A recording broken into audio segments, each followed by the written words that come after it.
La verdad es que no vi cuando piqué erróneamente el cuadradito de grabar. Entonces, vamos a terminar esta clase. Ya falta muy poco, pero todavía una gran parte. Y estábamos con los receptores de lectina tipo C. Esta clase la voy a dividir en dos debido a que pues ya terminé de grabar una parte, la más extensa. Eh, los CLRs no son, esta es muchas veces pregunta de examen, quimiotácticos, es decir, no inducen quimiotaxis. Es decir, no van a permitir que ciertas moléculas se muevan a raíz de que reconocen carbohidratos que no son propios del humano o del organismo que estemos hablando. Y que van a reconocer, este punto es bien importante, lo voy a escribir completo, residuos de fucosa, de de manosa, de N-acetilglucosamina, glucosamina. Todas estas cosas van a estar presentes en la superficie de algunos microorganismos. ¿Qué organismos? Bueno, tenemos aquí muchos ejemplos. No los voy a escribir, nada más los voy a mencionar. Tenemos, por ejemplo, las bacterias Candida albicans, a Pneumocystis carin, tenemos a Leishmania dovonavi, Mycobacterium tuberculosis y algunos polisacáridos que van a estar presentes en la cápsula de bacterias como Klebsiella, como Pneumoniae, Streptococcus, sí, como Klebsiella pneumoniae y como Streptococcus pneumoniae. Y bueno, eh, si tenemos estos residuos de estos carbohidratos, pues justamente va a ser CLR quienes los van a reconocer y van a empezar también a regular la respuesta inmunitaria. Estos, los CLRs, los receptores de lectina tipo C, van a estar regulados negativamente,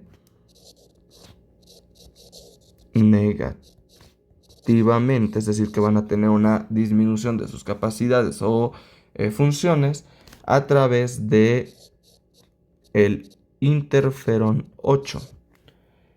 Y por otro lado, su expresión aumenta por algunas interleucinas como la interleucina 4, la interleucina 10, la interleucina 13, etcétera. Y pues bueno, es lo importante. Punto clave, manosa. Tercero, vamos a hablar ahora de los eh, formyl peptide receptors, también llamados receptores de N-formil metionilo o simplemente FPRs. De estos son dos puntos los que hay que tratar. Están acoplados a proteínas G. Las proteínas G, como posiblemente ya sabrán, tienen 7 dominios transmembranales.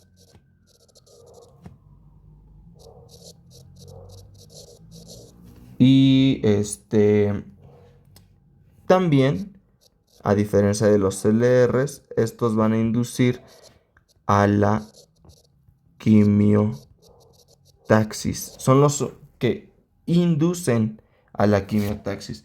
Y por lo tanto, ¿qué es lo que van a reconocer? Pues ya les había dicho, N-formil metionilo o N-formil metionina, que va a estar presente en algunos patógenos y que nos va a decir, ¿sabes qué? Este patógeno quiere iniciar la traducción con N-formil metionino y no con metionina como nosotros. Y esto no es de nosotros, claro. Y entonces, esto es con respecto a ellos. El último que va a estar en membrana es este, Scavenger receptor, en español llamado receptores basureros, receptores buitre, receptores pepenadores. Hombre, hay un sinfín de números. Los scavenger receptors, el más común o del que más se habla es el CD36, que es el ejemplo clásico. CD36 fue además el primero en descubrirse.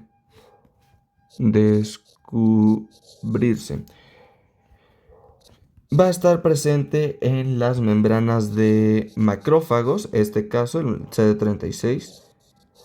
Y con el tiempo, la verdad es que se fueron encontrando muchísimos más scavenger receptors, pero que no son tan relevantes a la hora de describirlo. Ahora, de hecho, pues son una mega familia y se les han encontrado más funciones descubiertas. Pero la función principal o la importante es esta, y es con la que deben quedarse. Van a encargarse de recoger cuerpos apoptóticos. En el caso de CD36, pues es para lo que sirven. Recoger cuerpos apoptóticos que se queden en la circulación, en los tejidos, etc. Y pues se va a encargar de eliminarlos. ¿Se acuerdan al inicio? Nada más es como una nota. Yo les había dicho y se los vuelvo a repetir.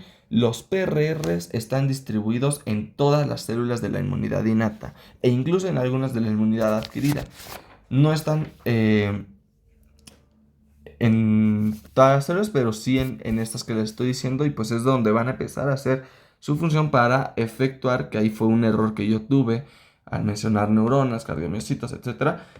Van a efectuar respuestas para ellos, no que estén específicamente en ellos. Ellos, en estas neuronas, pues vamos a tener las otras características, pero sí, en las de la respuesta de la inmunidad innata y algunas adquiridas, vamos a tener a los PRRs. Ok, vamos a pasar entonces, yo creo que... ¿Qué color está bonito? Un café. Con los PRRs intracelulares. Los PRR intracelulares también les había dicho al inicio, son 4. En este caso vamos a empezar con los receptores. Lo estaba escribiendo en inglés, ¿no? NOD-like receptors. Los receptores tipo NOD, o también llamados NLRs, tienen algunas características como una forma muy característica de gancho. Forma de gancho. De tal manera que los vamos a encontrar así, ¿eh? Ahí está, tu receptor tipo NOD. Y vamos a tener distintos NLRs como el NLRA, el NLRB, el NLRC y uno que es importante, el NLRP. Todos son estimulantes ante ciertas moléculas.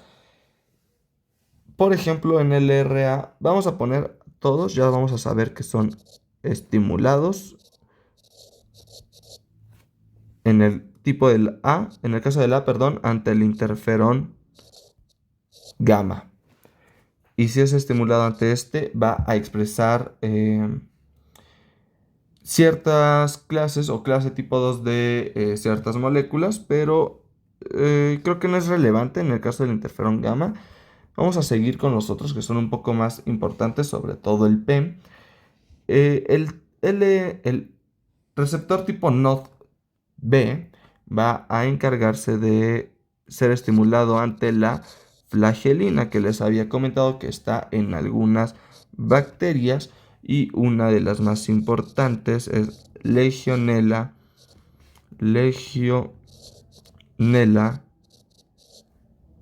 pneumófila. En el caso del tipo C es estimulante ante la flagelina también. Y en este caso lo que va a hacer el tipo C es que va a inducir a la inflamación. ¿Se acuerdan por qué vía era la inflamación? por el factor necrótico kappa B. Entonces, el último que suele ser importante, pues es el NLRP, el receptor tipo P, que es estimulante ante algunas moléculas como aluminio, que me parece que es así su fórmula química, el oxígeno, vamos a tener también que es estimulado ante el ATP extracelular y algunas toxinas bacterianas. ¿Por qué pongo estas cosas? En realidad son muchas más por las que son estimulados los NLRP, pero el aluminio, el oxígeno, el ATP extracelular y las toxinas bacterianas, pues lo que van a hacer es una respuesta bien importante, que es la activación. Activan a la caspasa 1. La caspasa 1, se los adelanto, es la encargada de la muerte celular. La muerte celular, pues la vamos a ver, pero ahorita nada más quedémonos con esa idea. Entonces, ¿qué pasa con los tipo NODP? Que cuando ven una célula que tienen cosas que no deberían estar en esa célula, pues en automático decimos, esta célula está pasando por algo raro. Voy a activar a la caspasa 1 para que se encargue de matar a esta célula. Y fácil, que no sufra, que no se pase a las otras células, que no sea igual de mala su experiencia. Pero bueno, además vamos a tener al NOD1 que va a ser activado. Y al ser activado, lo que hace es que también activa al estado antiviral y al estado de inflamación. Entonces, a lo que voy con esto es que los receptores tipo NOD pueden inducir tanto al estado antiviral como al estado inflamatorio, a los dos, ¿vale? Ahora vamos a conocer a otro, perdón, vamos a conocer a otro PRR, que son los inflamasomas. Los inflamasomas en realidad se forman tras acumular varios NLRP, es decir, cuando acumulan estos receptores, específicamente lo voy a poner NLRP3, pues cuando una célula va cuando ya tiene varios receptores tipo NODP3 activados, lo que hace es que van a servir como sensor. Y si sirven como sensor, van a tener que estar sensando a la célula, en especial a, por ejemplo, productos bacterianos,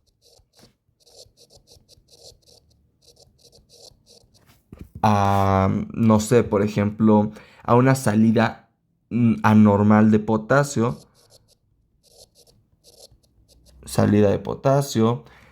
algunas especies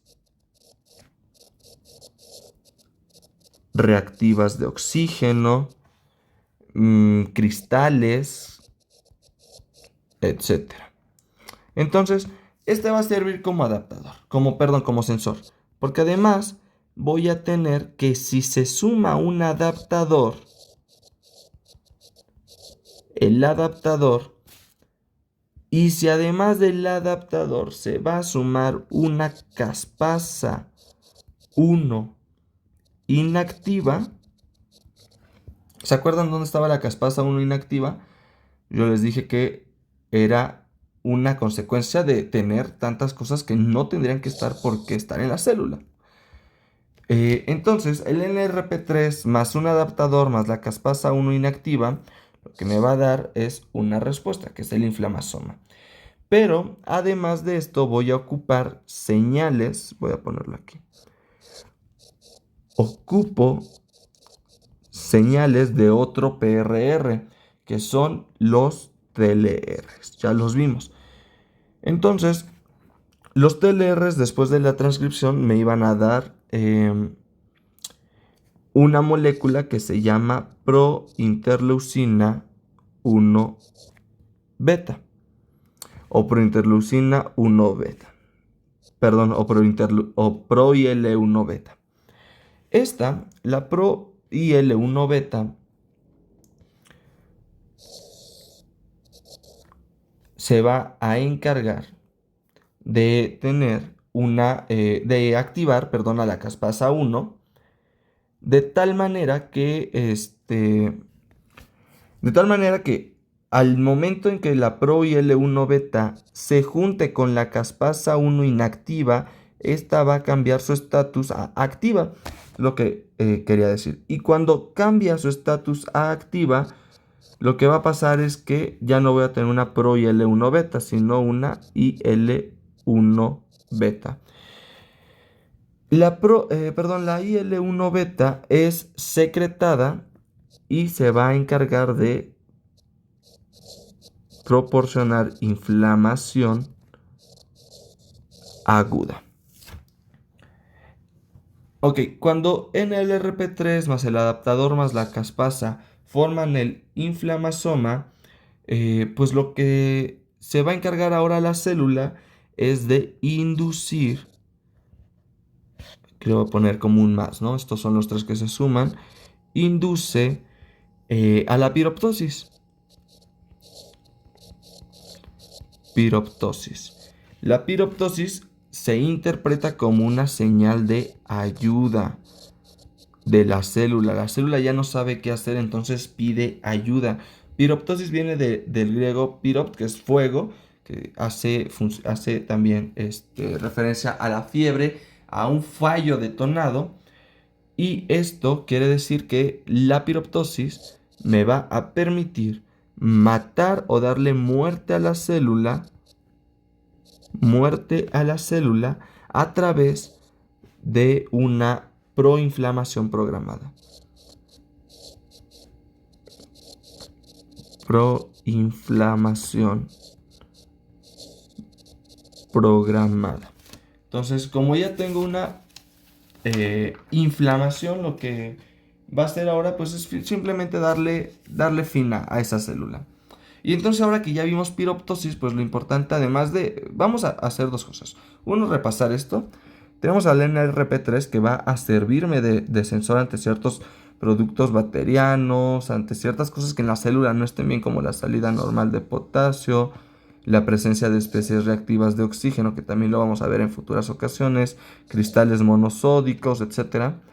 Más un adaptador más la caspasa 1 inactiva que se forma a través del NRP a secas, pues me va a dar al inflamasoma. Estos tres van a generar un inflamasoma.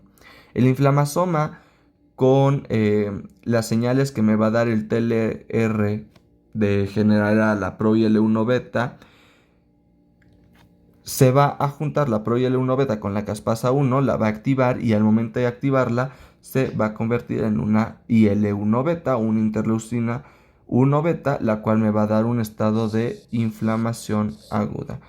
La inflamación aguda en la célula se va a interpretar como piroptosis, una señal de ayuda, lo cual es una muerte celular programada por una proinflamación. Y como ya hablé en esta clase de las tres muertes celulares, pues lo importante o lo relevante ahora sería pues acompañarlas o darles un resumen general, que esta parte pues me gusta mucho porque solemos confundir a las tres muertes celulares, pero pues no es así. Diferentes muertes celulares. Vamos a tener características de morfología, como por ejemplo, bueno, antes de hablar de esto, vamos a poner la tablita. La característica. Vamos a hablar de apoptosis. Vamos a hablar de piroptosis. y vamos a hablar de necrosis. Entonces,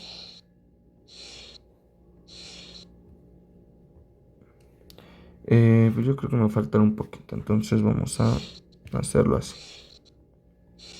Y así no hay problema.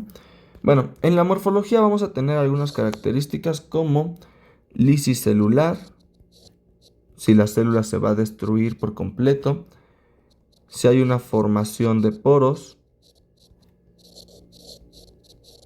que van a provocar un caos osmótico, si hay ampollas de membrana, y qué más, me falta lisis, formación, sí, la fragmentación del DNA. Entonces, estas son las cosas que vamos a estudiar morfológicamente. Por el mecanismo de las células también se estudian o se pueden clasificar estas muertes celulares. Entonces, si la célula va a liberar caspasa 1, si la célula libera caspasa 3 o si libera citocromo C. Y finalmente, según el exterior. En este caso, si se forma o si hay una inflamación a raíz de la muerte celular y si es una muerte celular programada. Entonces, en la morfología, ¿hay una lisis celular en apoptosis? No. Vamos a empezar con la apoptosis. La apoptosis tampoco va a formar poros, por eso no hay un caos osmótico y por eso les decía que la ruptura de las membranas era muy mínima, como para que no entraran una gran cantidad de material biológico que no queríamos. Si hay una formación de ampollas de membrana, lo cual me va a permitir la formación de vesículas, y también hay una fragmentación del DNA. No tenemos actividad de caspasa 1, pero sí de la caspasa 3 y de citocromo C. Además, la apoptosis no me permite una inflamación y sí es una muerte celular programada. En el caso de la piroptosis, que es como la respuesta ante un inflamasoma, pues tenemos que si hay una lisis celular, si hay una destrucción completa de la célula, hay formación de poros, no hay ampollas de membrana y al igual que en la apoptosis, al ser programada, pues estamos destruyendo por completo la fragmentación o bueno, el DNA. En este caso no tenemos ningún tipo de caspasa,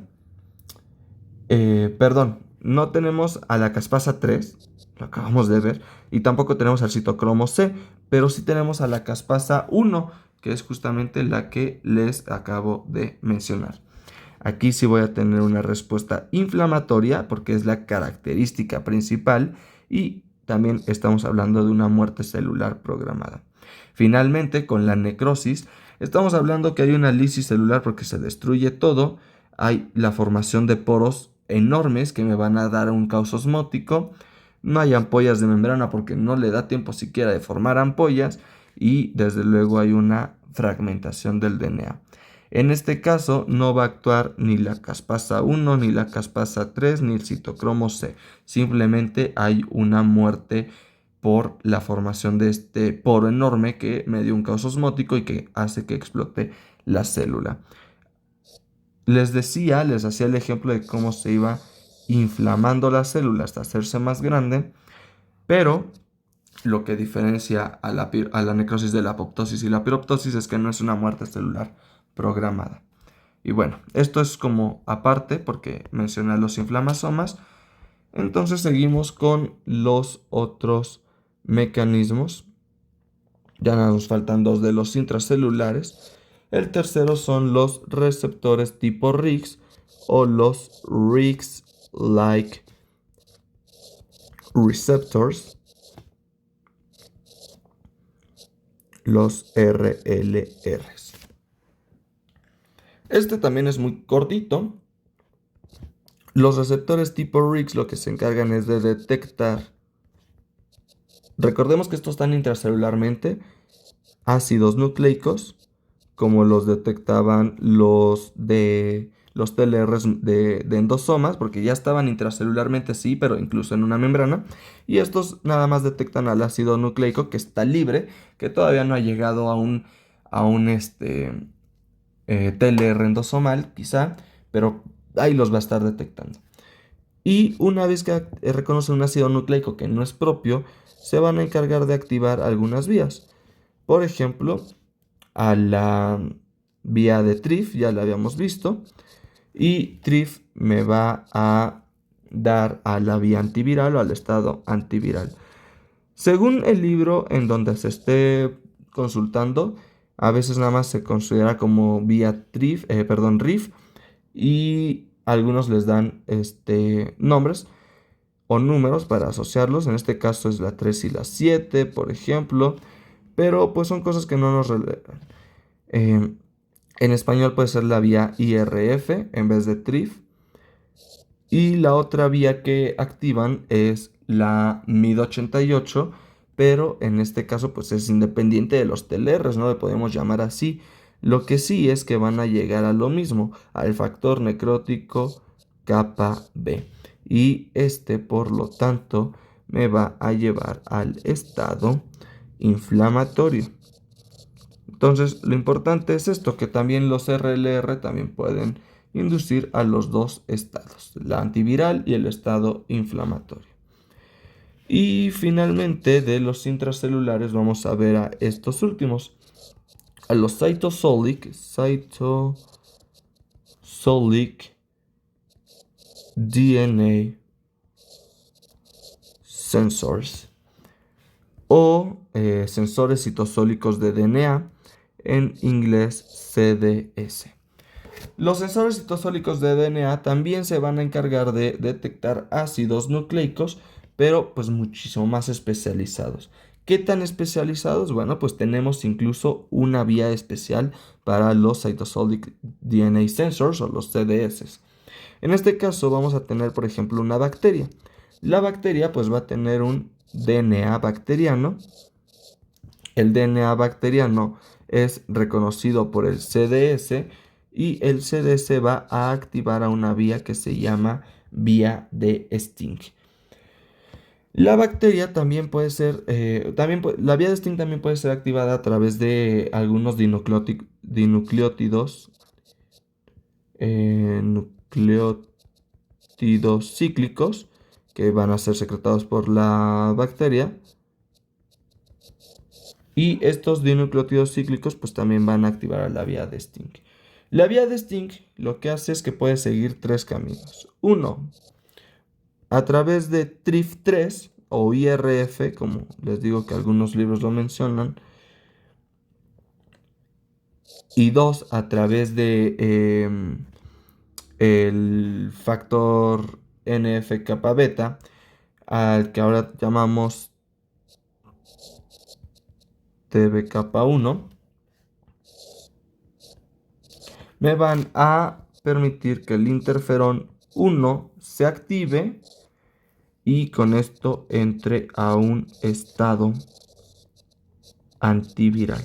Pero la vía de Sting también puede tomar otra vía que es, en este caso, el CDS, la información que envía el CDS a través de Sting más el LC3, que es una molécula, pues me va a formar un autofagosoma.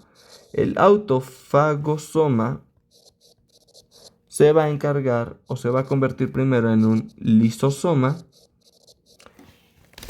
con una única misión, que es degradar al organismo. Se va a autofagosar, es decir, se va a autocomer básicamente. En este caso, pues así es como termino con el organismo que tuvo un DNA o una información de DNA. ¿Cómo sé que los virus pueden ser reconocidos por estos PRRs, pues bueno, ya hablé de puede ser reconocidos a través de el DNA o el RNA viral, además de la cápsula, que es una implementación, por así decirlo, de algunos virus para protegerse, y por las glicoproteínas de superficie, que también los hablé con los TLRs.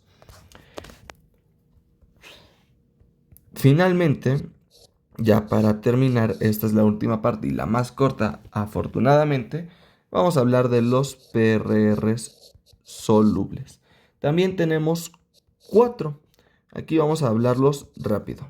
Tenemos a las colectinas, a las ficolinas, a las moléculas del complemento y a las pentraxinas. Estas 3 las vamos a ver después en la clase del sistema de complemento. Mientras tanto no nos estresemos. Pero en las pentraxinas pues sí vamos a hablar. Bueno, antes de andar con pentraxinas, ¿se acuerdan que cuando les hablé de esto de complemento, les hablé de la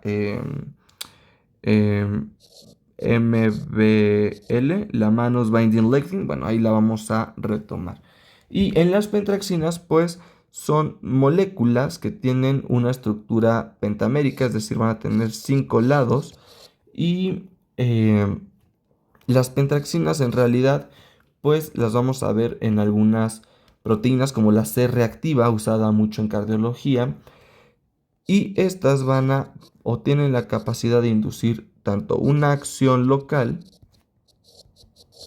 como una acción sistémica, según la que veamos. Y de esta manera tenemos pentraxinas que podemos separar como sistémicas y pentraxinas que podemos separar como locales.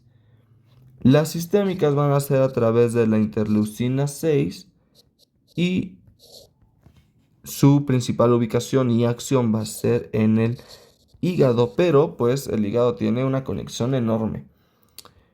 ¿Qué pentraxinas vamos a encontrar ahí? Vamos a encontrar 2, la CRP y la SAP.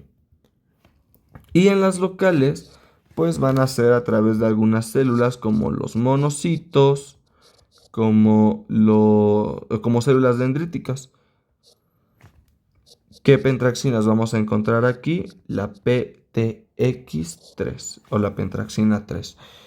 Y sea cual sea la forma en la que lo veamos, vamos a tener funciones esenciales de estas pentraxinas. Funciones 1. Reconocimiento del patógeno. Esto es claro, ¿no? Necesitamos saber qué es lo que me está activando. 2. Activo al complemento. Y si activa el complemento, voy a tener ahora la acción de estas otras 3. De estos otros 3 PRR solubles, las colectinas, las ficolinas, las moléculas de complemento. Acción tercera, la remodelación tisular, claro. La remodelación tisular. Y esto quiere decir que voy a encargarme a través de las pentraxinas de volver a tener el tejido tal como lo tenía antes. Y finalmente la 4 es la discriminación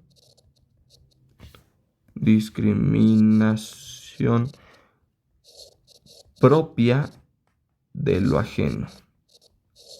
Es decir, que si es mío, que no es mío. En realidad, pues de las PRR solubles, les digo, el tema principal está en sistema de complemento. Lo vamos a ver, porque por ahora, pues no. Aquí voy a aprovechar que me quedó este espacio bien bonito para darles esta última notita. ¿Dónde puede haber receptores de reconocimiento de patrones. Hablamos de endosomas. Hablamos del plasma. Hablamos de la membrana celular y hablamos del citoplasma o citosol. A ver, ¿qué pasó? Endosomas. Esto en realidad tendría que ir junto, porque estamos hablando de las membranas, pero es que también el endosoma tendría que ir junto con el citoplasma, porque los endosomas están en los citoplasmas. Pero bueno, para no confundirnos, están en las membranas, están en el citosol y además están libres solublemente en el plasma, en la sangre y en el líquido plasmático. Entonces, siendo eso todo, pues me parece que abordamos los temas relacionados a este apartado del temario, que es la parte de reconocimientos en la respuesta inmune innata, en donde vimos los patrones moleculares asociados a patógenos, PAMP, y a los asociados a daño, DAMP. Y además vimos la localización, función y consecuencias de la activación de receptores de reconocimiento de patrones, en específico de los tipos TOL, de los tipos NO, de los tipos RIG, de los lectina tipo C, de los receptores scavengers, de los péptidos formilados, los FPRs, las pentraxinas y los CDS, los sensores citosólicos. Porque, pues les comento de nueva cuenta, colectinas, ficolinas, moléculas de complemento se ven después. ¿Cuál es el siguiente tema? El siguiente tema vamos a hablar de la respuesta inflamatoria. Ya sé yo que a través de los PRRs voy a inducir a la respuesta inflamatoria o al estado antiviral, pero ¿qué es la respuesta inflamatoria? ¿Qué sucede? ¿Cuáles son las moléculas? ¿Cómo son las moléculas? ¿Qué hacen? Y todo eso lo vemos en la siguiente clase. Les recuerdo que esta clase se partió en dos. La voy a diferenciar claramente, parte 1 y parte 2, para que sea un poco más fácil encontrar la primera y la segunda. Pero bueno, esto sería todo de mi parte y pues esta fue la clase de hoy.